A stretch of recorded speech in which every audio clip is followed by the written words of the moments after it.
Okay, that's the whole point of the kidney, is to keep that blood nice and clean. And from the kidneys come two tubes, the ureters, which flow down into the bladder, and they just like transport the urine from the kidney into the bladder. And of course your bladder is a storage vesicle really, and then we discharge urine via the urethra. Nothing there that you didn't already know, I would imagine. But in terms of what the body does, what the body needs the kidneys to do, and we talked a little bit about aldosterone and diuretic hormone, and we're going to talk about renin today, or renin, or renin, however you pronounce it.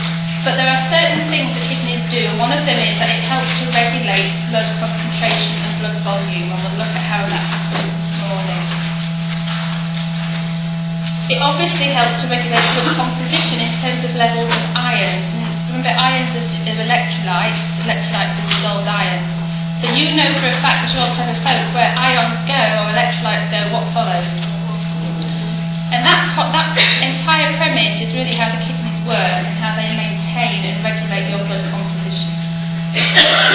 In a similar way, we looked at blood pH. We did that with Paul in week 1 in terms of acid-base balance. And of course, by excreting acid-making ions, we also excrete water, and it helps to regulate the blood pH.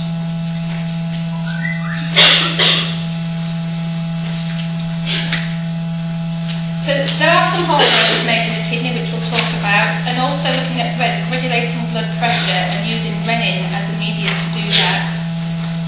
And another important function of the kidney is that it releases erythropoietin, and we talked about this a couple of weeks ago.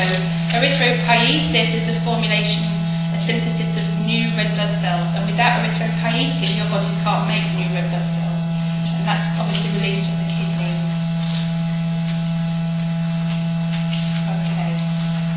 So let's look at that system in a bit of detail. You tend to have two kidneys. And if you look on that diagram on the left, you can see they're next to two big pipes, aren't they? What's that red pipe called? Is that big red pipe in the middle? Okay, and the big blue pipe? Sorry? Yeah, IVC, the inferior vena cava, so the biggest artery and the biggest vein in the body. And that's no surprise, because those kidneys of yours demand, and they do demand, 25% of your cardiac output every minute. So there's no point having a little teeny weeny capillary and deliver that amount of blood to the kidneys. So they sit either side of your main trunk vessels in the body. And of course you'll know from your blood vessels going to study that the renal artery takes blood to the kidney and the renal vein takes it away again. Okay. Two important parts to note on that right-hand slide is that the kidney, as an organ, has a medulla and a cortex. The cortex obviously is the outside part of the kidney, and the medulla is the middle. And there's a reason that they have those two specific parts, which we'll talk about later.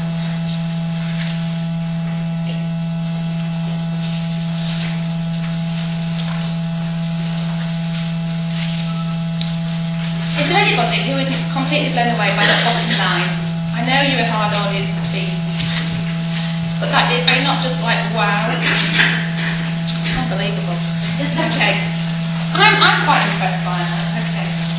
So 1200 mils per minute is going through your kidneys at rest. That's a lot of fluid, isn't it? So you can understand why those kidneys sit either side of the aorta.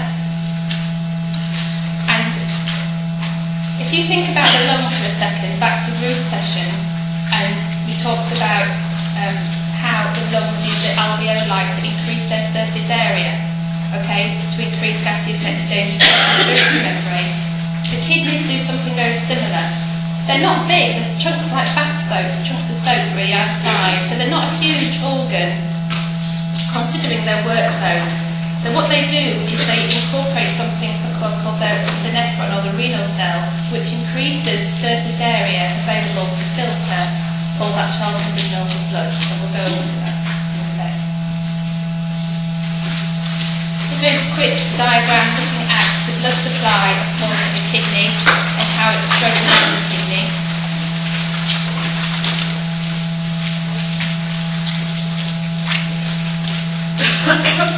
I know it's a bit of a blurred slide, but when you look at each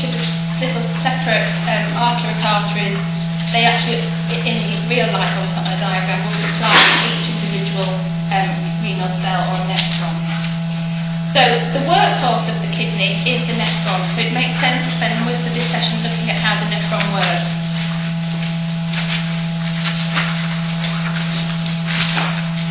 So it consists of two major parts. The renal capsule and the renal tubule, okay? And there's only one part of that renal cell where filtration of blood takes place, and that is in the renal capsule. It doesn't happen anywhere else in the renal cell. However, in the renal tubule, secretion in that and reabsorption happens to further almost, what's the word, when you're making, you know, when you've, anyway, try to think of the word, distill, there we go. When you further distill, you filtrate into more concentrated urine. So, the glomerulus, the capillary network in the glomerulus is where the filtration of the blood takes place. This filtrate then enters the Bowman's capsule, the glomerular capsule, and then starts its journey down into the renal tubule. And that's where the reabsorption takes place. So put that into diagrammatical form, it might make a bit more sense. What does afferent mean? If something is afferent, what is it doing? Going towards, thank you, and efferent is going away from. So, on this diagram you will see that out of all that, 1200 mils of blood per minute, the actual blood that enters the renal cell or the nephron comes via an afferent arteriole, which is the same as a capillary, tiny little single-celled vessel. So that blood enters the glomerulus, and the only thing I can think about, if you think of a party balloon a few days later, that's a little bit flaccid, and you get your fist and you put it into the party balloon, yeah? So you've got your glomerulus and your capsular space, and it embeds all the way around it. Or I guess a baseball glove in a hand type of thing. It's not obviously one-dimensional like this. And so the glomerulus itself, when I talk about increasing the space available for filtration, that's what the glomerulus does. In the same way as the alveoli does in the lungs, the glomerulus increases that membrane on which to filter the blood. So the afferent arteriole takes the blood into the glomerulus, it's a capillary network, all the filtration happens, then out it goes back from the glomerulus toward the body. And on the right-hand side of that diagram, you can see there how the glomerulus is one tiny part of that renal cell, and of course then it goes from the glomerulus, and you can see on the turquoise section the proximal convoluted tubule, the PCT. That's the part of the tubule nearest proximal, so it's nearest the glomerulus, which then descends back into the loop appending, goes back up again into the green section, which is the distal farthest from. So proximal is closest, distal is farthest from. And on the right-hand side of that diagram, you can see another nephron, which is surrounded by the vasa recta. The vasa recta is a capillary network that goes all the way around that distal tubule of the renal cell. And the reason for that is because although filtration only happens in the glomerulus, in the blue, that's not the end point of urine production. That filtrate that enters the proximal tubule is very, very dilute. It needs to become a lot more concentrated. So a whole process of reabsorption, secretion happens all the way down that tubule, in which the end product of urine is produced. Which is why the vasa recta, as you can see on the diagram, stays very close to that tubule at all times. Possibly a simpler diagram is this one. You can see your afferent arteriole bringing blood from the renal artery, goes into the glomerular capsule and the glomerulus, so we have filtration. Filtration only happens in the glomerulus. Then the efferent arteriole will take the blood from the glomerulus, but it doesn't leave the side of the renal tubule. It's in the vasa recta, stays all the way around the renal tubule, reabsorbing and secreting either from the tubule or back into the tubule to make this concentrated urine at the end. So So by this filtering, reabsorbing and secreting, these nephrons obviously help to maintain homeostasis. This is how they do their job. So we're looking at blood volume and blood composition. This is how the renal cell helps to maintain homeostasis in that respect. So looking at the renal coxure, the glomerulus in a bit more detail. And you can see there the single celled massegial cells of the glomerulus itself.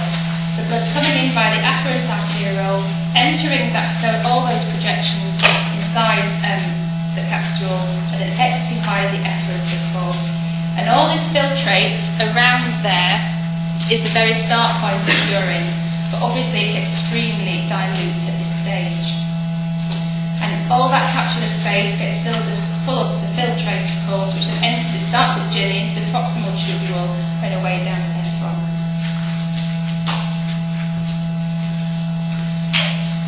Now, if you remember, the heart and the lungs, we have these layers going on, don't we have these parietal spaces, and you have the same around the lungs, but you have two membranes, the same around the heart, we have two membranes, and it's the same here. So you have a visceral layer, which is actually covering the projections inside the glomerulus, and the parietal layer, which of course is the outside space of the capsule.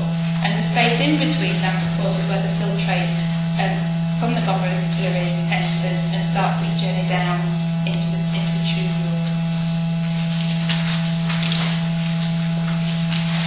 So these two layers. And at this stage in time, this filtrate that enters that capsular space outside the inside the glomerulus, the actual blue space, is called the filtrate. It's not yet urine, it looks nothing like urine. So it's still called filtrate at this time. So looking still at the glomerular capsule and this whole process of filtration, we need to work out how that works. And of course, similar to a respiratory membrane in the lung, we have the filtration membrane in the kidney. But it's nice and leaky. We like a leaky area.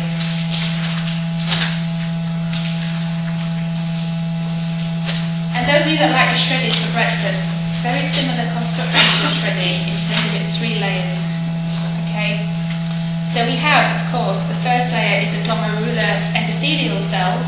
Then it's a basal lamina, which is just a fatty protein mix, and then the big filtration slits that sit on top of that allows lots of larger molecules, of course, to filter across. So all you need to understand is that the filtration membrane consists of three different layers. And it makes sense that it has those three layers because we don't want everything to filter across.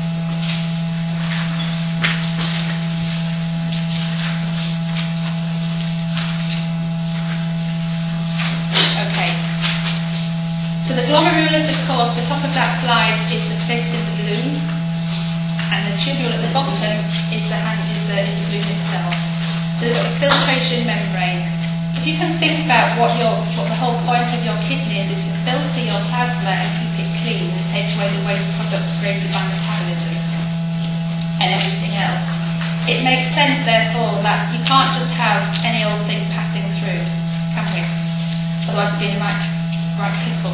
So only certain things are allowed to be filtered across that filtration membrane to preserve the homeostatic balance of your bodies. So we're going to look a little bit at how that works. So of course, your big red blood cells, do we want to filter blood? Do we want blood cells to pass through that membrane, do you think?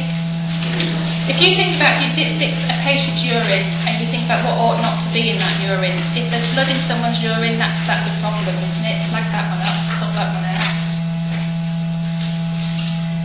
The larger plasma proteins, why do we use plasma proteins? Well, they're useful for all sorts of nonsense, so we don't want those to filter across either. And of course, platelets. Platelets are used for clotting. What's the point of getting the platelets? So all usual, so big blood products, your platelets, your plasma proteins and your blood cells, they ought not to be seen in urine. You need to conserve them.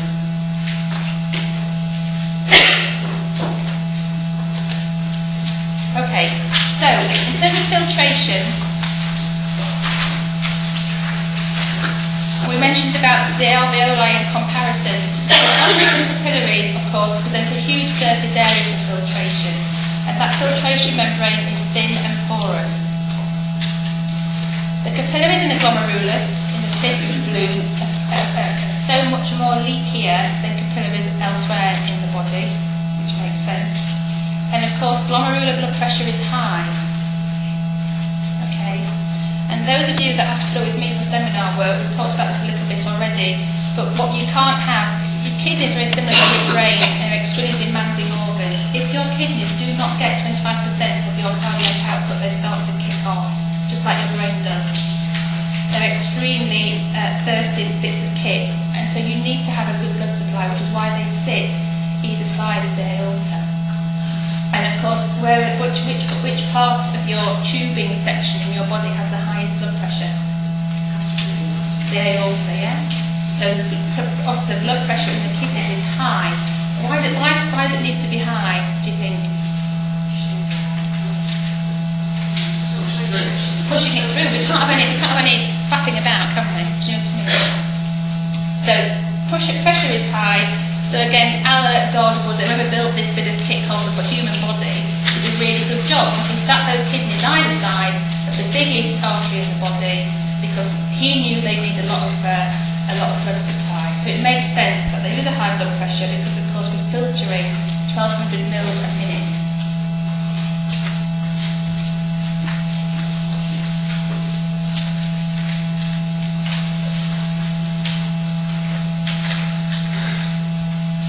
Okay. 150 litres a day.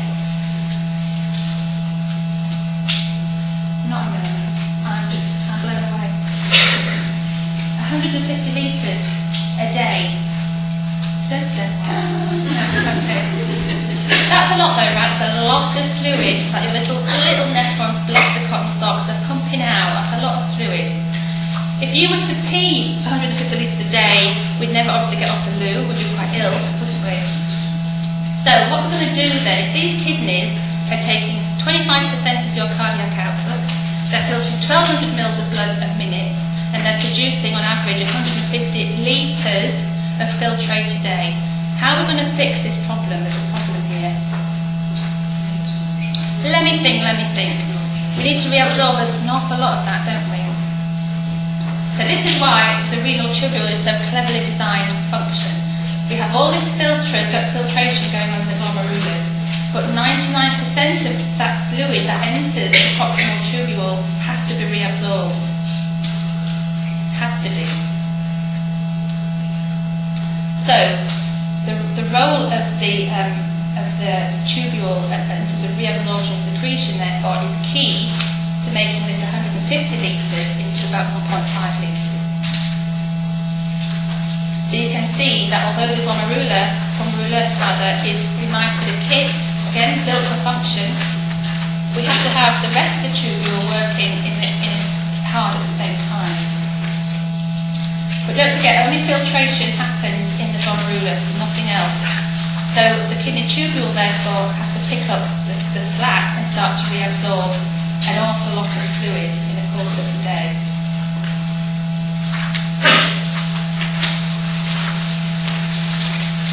And as I mentioned earlier, it has three main sections. Proximal, the root, Henley, and the distal. Okay? Proximal nearest, distal farthest from.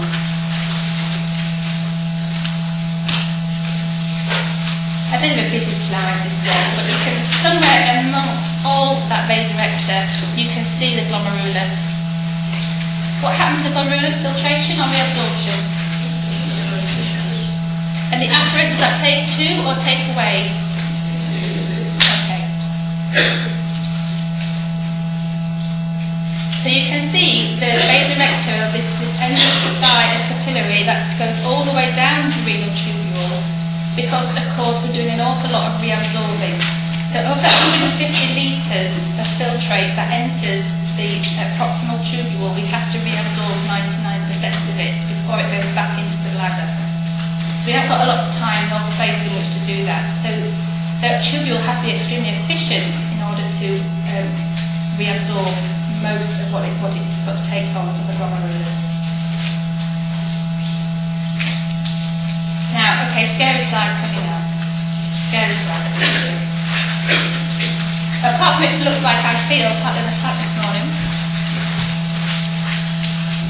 Now, back in the day when we mentioned hydrostatic pressures, and you all kind of went, and there was tumbleweed at the front. Remember that session we had? Okay, so we're back with a little bit of hydrostatic pressure here. But just think back to all those things we talked about so far in terms of homeostasis. We had fluid balance last week, which I know you loved that session, right? All those pressures. Then you've had obviously the respiratory, you've got cardiovascular, you had Paul at the beginning.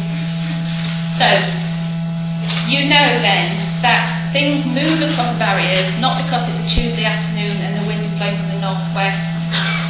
They move across a barrier down because either of an osmotic or a concentration gradient or a pressure difference. You know that because you're clever folk, right?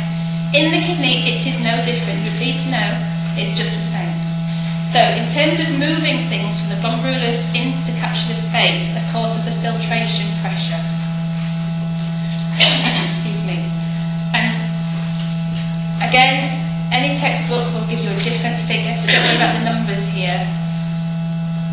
But you know that hydrostatic pressure is opposed by osmotic pressure, otherwise it'll end up looking like Michelin Man. And it's a similar thing going on in the nephron. So you have hydrostatic pressure pushing against osmotic pressure, and wherever the pressure is greatest will win the battle. And fluid will go in that direction. And that's the same in the nephron as it is in the respiratory membrane, as it is in your interstitial fluid and your intracellular fluid. It's all the same premise. And so it's just a slide to explain, really, that the same thing happens in the kidney. This fluid does not go across the membrane from the heparin because it fancies it. It does it because it's down to a pressure difference. But again, don't worry about the pressures themselves. Just be aware that it's a pressure-driven system.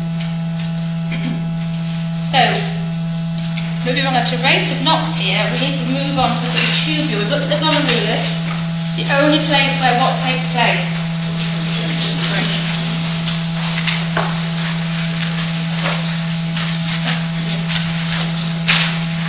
Okay, so we've looked at the glomerulus. How many litres of filtrate does it produce a day? 150. Thank you for the pumpkin hat thing, that's cool. Like it. Okay. 150 litres. So we have this little thing called the tubule. It is taking 150 litres a day from the glomerulus. We need to work out what the hell it does with it right now. It gets it back into the blood, into the system. So a very simple diagrammatical of the nephron. You can see the capsule where filtration takes place, moves up into the proximal tubule, down into the loop of Henle, and then back into the distal. The distal tubule, the farthest from, then drains into these things called collecting ducts, which take the urine out of the kidney and into the ureter and down to the bladder.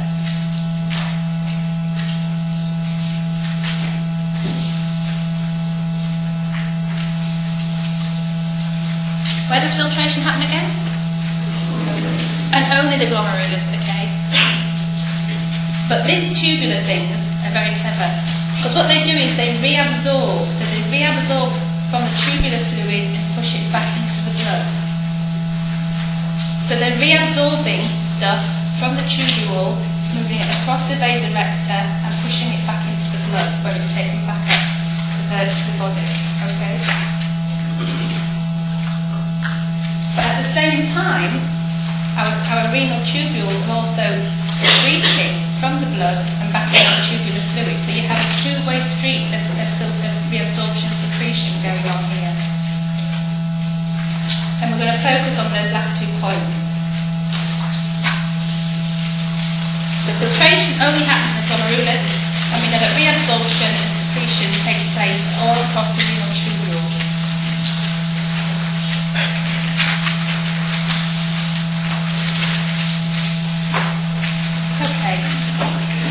I think given what you've learned already this module, what you see on that slide is no big surprise.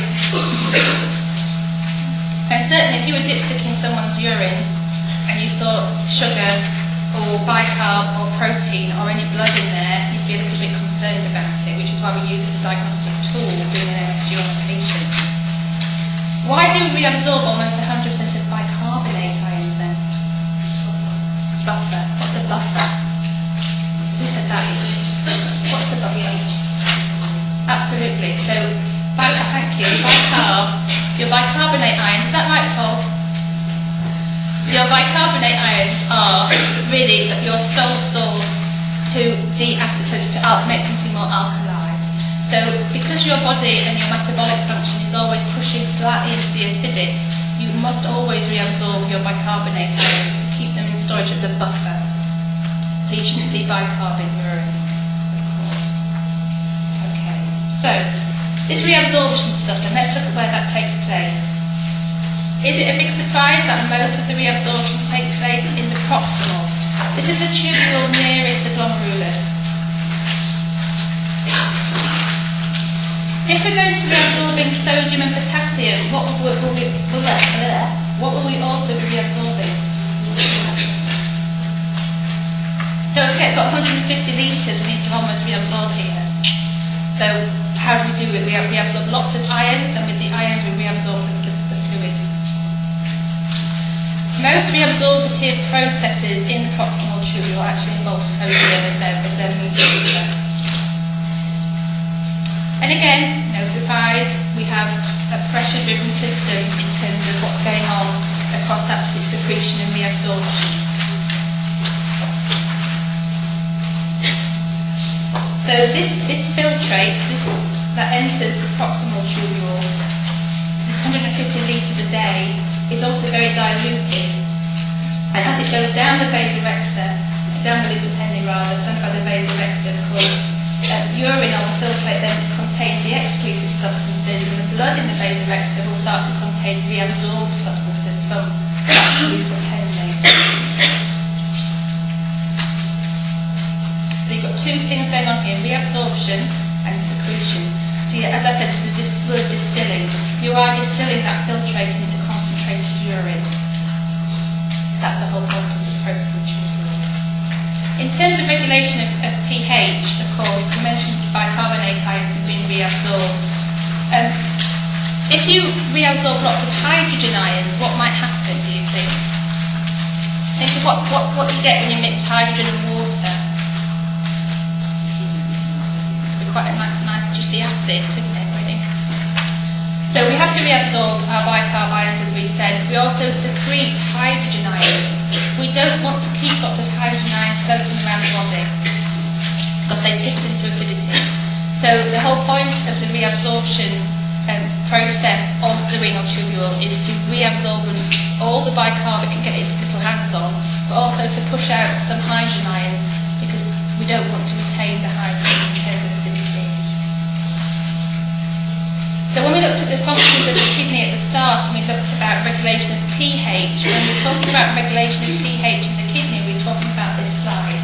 So it's excreting excess hydrogen even, and it's reabsorbing as much bicarb as it can.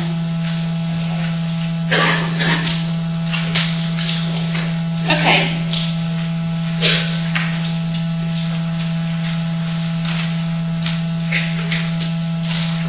Can you remember what interstitial fluid is? In between us. Yeah.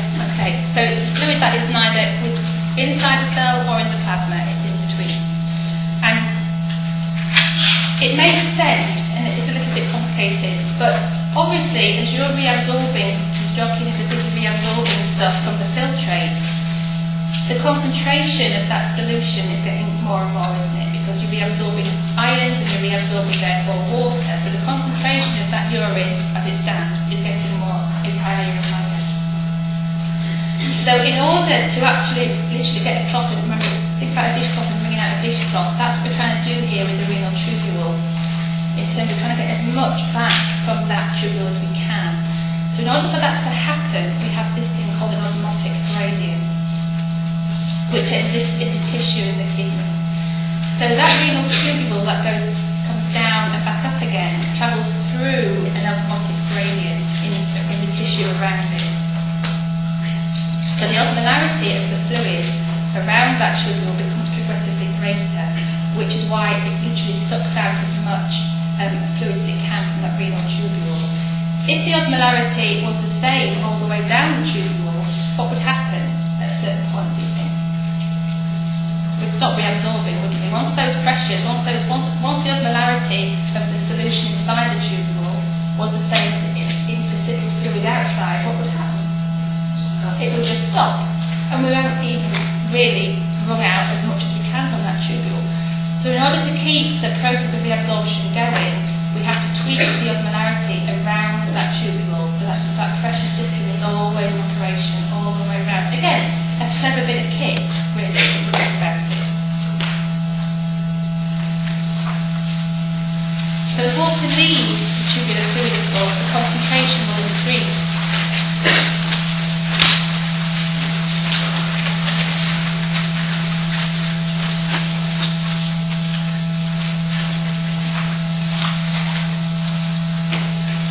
Okay, so when I mentioned about this concentration gradient, this is what I'm talking about. So you can see how that tubule, and these are just figures, approximate figures, but you can see how the tubule travels down a concentration gradient, up a concentration gradient and then back out again. And as it gets progressively towards the end of the loop, of course, we're absorbing more and more and more from the tubule. And we did say at the beginning that most reabsorption happens in which part of the tubule? Can you remember? The bit that's grey pretty much actually on this slide. So the proximal tubule is where the majority of reabsorption takes place, and you can see why that is when you look at that slide, because that tubule travels down the osmotic gradient, so we're pulling out as much as we can from what's inside there. Okay.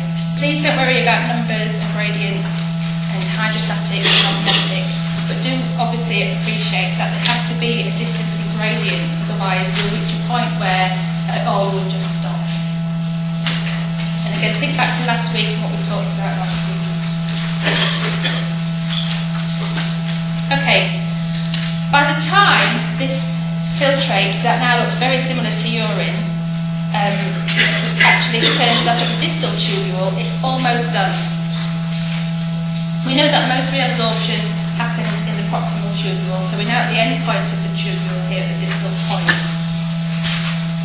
Sodium and potassium pump, which most of your body cells function on, can continue the reabsorption of sodium. And if we're reabsorbing sodium, what are we also reabsorbing? Okay, so we're still at it. This poor renal cell is still doing the business even at this point. Okay. Oh, aldosterone. Does that ring a bell, anybody from last week? Possibly? Maybe? We like aldosterone, don't we? That's it. So, can you remember what aldosterone did, anybody, off the top of your head? No pressure, no pressure. Okay, so if someone's dehydrated or if someone's got low BP, low volume, we can secrete aldosterone, can't we? Sorry, I can't hear. It does. And this is how it does it. We have this pump called sodium potassium pump that if we need to reabsorb extra water, we can do that. But we don't do it in health. In health, you and me sat here every day doing bugger all. We're all, our kidneys are fine, no, we're all doing very well, thank you. But if you were to become dehydrated, like a coffee, or a little bit, your BP would start to dip. If you became dehydrated enough, of course, your output would start to dip. So what your kidney does, hang on a minute now, all these chemo, all these osmoreceptors that are feeding information up to the brain as part of homeostasis, are saying to your brain, I'm a little bit thirsty, feeling a bit lightheaded now, a bit dehydrated. So the brain says, happy days, we'll kick out some aldosterone. Beautiful. Aldosterone gets secreted, and it tells the kidney to reabsorb more sodium. How clever is that? Kidney, of course, very nice bit of organ, does what it's told, so it reabsorbs more sodium. When it reabsorbs more sodium, what else does it reabsorb? What causes problem? You were dehydrated, you're reabsorbing more water by your distal tubule. Is it going to correct the dehydration? If you're reabsorbing more water, so you're going to correct the problem by using aldosterone. Now, is that negative or positive feedback? Well, you've got a 50-50 chance there. You remember, negative feedback reverses the condition, yeah? So we reversed the thirst there, haven't we? And positive reinforces it, yeah? So we reversed it there. So it's a classic example of negative feedback. Okay. So that's just an example of how we use aldosterone. One of my personal favourites, I have to say. Okay. So by the time this juicy fluid has reached the end of the distal convoluted tubule, about 95% of it has been reabsorbed and returned back to the bloodstream.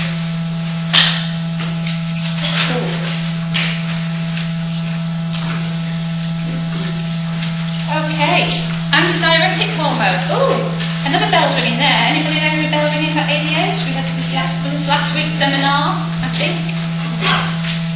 I told you it would come back to on the phone, didn't I? Oh, and it'll come back again next week as well, you'll be pleased to hear.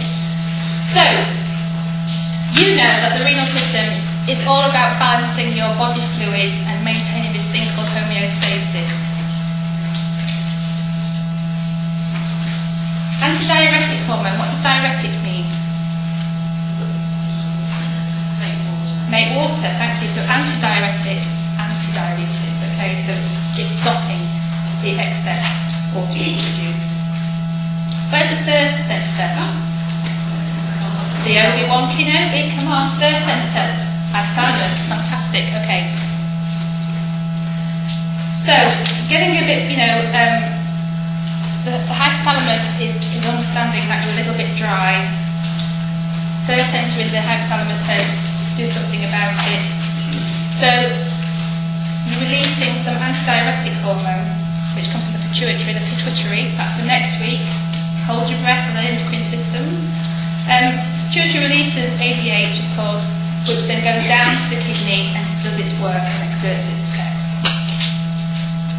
So if antidiuretic hormone is released into the kidney, it makes the kidney stop producing or releasing so much water. Okay, so again, another example of negative feedback. Okay, so the collecting duct, we're right at the end of this point now. We've done the proximal, we've done the distal, we're now in the collecting duct. Now, generally speaking in health, the collecting ducts do what they're told to do, which is just collect the filtrate, which is now quite concentrated urine, and take it down to the bladder, okay, eventually. And generally, the cells of the collecting duct are impermeable to water. Ooh, what does impermeable mean? Water can't pass through. Clever, clever. Okay, so these cells of the collecting duct are impermeable, so they don't want water to pass through. Their job here is done. They're here to collect the filtrate and ship it out down towards the bladder. However, if this individual becomes dehydrated, or there is an increase in concentration of that blood, so we've got chemoreceptors and osmoreceptors taking information up to the brain, telling the brain that this individual's blood's getting a bit loopy, then this amazing thing called an aquaporin, which is literally a little, imagine like a hole being drilled into the side of that collecting duct, which then allows water to be drawn back into the concentrated liver. So it actually it's something that doesn't happen in health, but once antidiuretic hormone is secreted, or down to have a lack of blood pressure or an increase in concentration, then it can also have an effect on the collecting duct.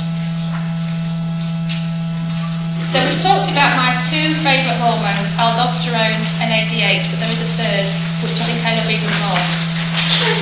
And it's called renin. Do you call it renin or renin? Renin or renin? I call it renin. Okay, we're all happy with the word renin. Oh, a new word, angiotensin. Oh, lovely, lovely, lovely. Okay. Now, angiotensin and me go back a long way. I'm very fond of it. But this is another example of how the kidneys work really hard without any say-so from you or I to maintain our bodies in fluid homeostasis. So think back to last week's fluid balance lesson we had and all that nonsense I harped on about pressure